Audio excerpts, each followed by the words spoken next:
নমস্কার বন্ধুরা, পিউটি রান্নাঘর 25-এ সবাইকে স্বাগত জানাই। আবার আমি একটা নতুন রেসিপি নিয়ে চলে এসেছি। এখানে আমি একটা কুকার নিয়েছি, আর এর মধ্যে আমি দিয়ে দেব 100 গ্রাম ছোলার ডাল। আমি এখানে 100 গ্রাম ছোলার ডাল নিয়েছি, আপনারা চাইলে এর থেকে বেশি নিতে পারেন। ছোলার ডালের মধ্যে আমি অ্যাড করব সামান্য হলুদের গুঁড়া, সামান্য নুন। এবার কুকারের মুখটা আমি বন্ধ করে এটা সেদ্ধ হতে দেবো। এটা যতক্ষণ সেদ্ধ হবে, নিয়ে নিচ্ছি আমি একটা কড়া, দিয়ে দেবো কড়াইতে জল। এবার এখানে আমি দিয়ে দেব 3টে ডিম। আমি এখানে 3টে ডিম নিচ্ছি, আপনারা চাইলে এর থেকে বেশি বা কম নিতে পারেন। এটাও আমি সেদ্ধ হতে দেবো কিছুক্ষণ। এটা সেদ্ধ হয়ে গিয়েছে, এটা আমি তুলে নেব। ডিমটা তোলা হয়ে গিয়েছে, দেখে নেব ডালটা সেদ্ধ হয়েছে কিনা। ডালটা সেদ্ধ হয়ে গিয়েছে, এটাও নামিয়ে নেব। দিয়ে দেবো কড়াইতে পরিমাণ মতো সাদা তেল। তেল গরম হয়ে গিয়েছে, এবার যে ডিমগুলো আমি সেদ্ধ করেছিলাম সেটা হলুদ দিয়ে মেখে ভেজে নেব ভালো করে। এটা আমার খুব ভালো করে ফ্রাই করা হয়ে গিয়েছে, এটা আমি তুলে নেব। ডিমগুলো আমার তুলে নেওয়া হয়ে গিয়েছে। এই তেলে দিয়ে দেবো আরও একটু সাদা তেল। তেল গরম হয়ে গিয়েছে, দিয়ে দেবো তেলের মধ্যে একটা শুকনো লঙ্কা, একটা তেজপাতা, দিয়ে দেবো গোটা গরম মশলা। এটা দিয়ে একটু নেড়ে চেড়ে নেব। এইটা ভাজা ভাজা হয়ে গিয়েছে, এবার এর মধ্যে অ্যাড করে দেব পেঁয়াজ বাটা।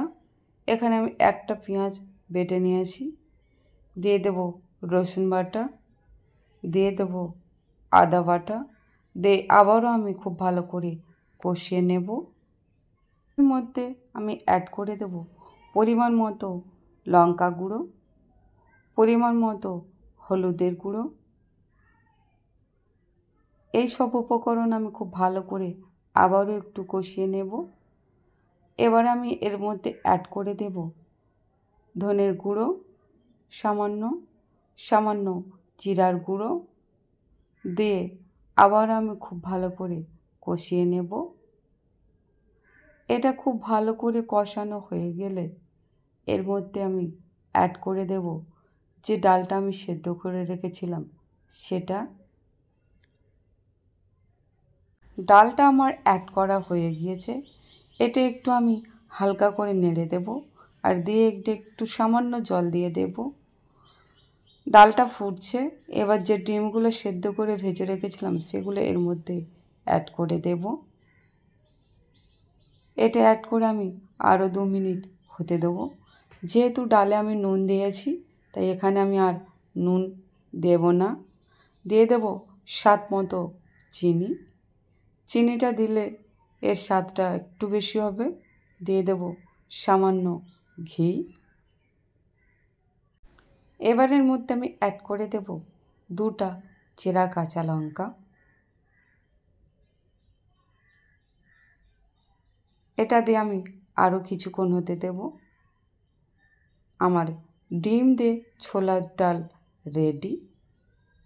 এবার এটা আমি নামিয়ে নেব। এই রেসিপিটা ভাত, রুটি, পরোটা, লুচি সব কিছুর সঙ্গে খুবই ভালো খেতে লাগবে। এখানে আমি দিয়ে দিচ্ছি 2টা পরোটা। এভাবে সুন্দর করে পরিবেশন করুন, রাতের ডিনার পুরো জমে যাবে। আমার এই রেসিপিটা আপনাদের কেমন লাগলো তা অবশ্যই কমেন্ট করে জানাবেন বন্ধুরা। রেসিপিটা ভালো লাগলে লাইক, কমেন্ট, শেয়ার, সাবস্ক্রাইব অবশ্যই করবেন বন্ধুরা, আর বেশি বেশি করে শেয়ার করে দেবেন সবার কাছে। ধন্যবাদ।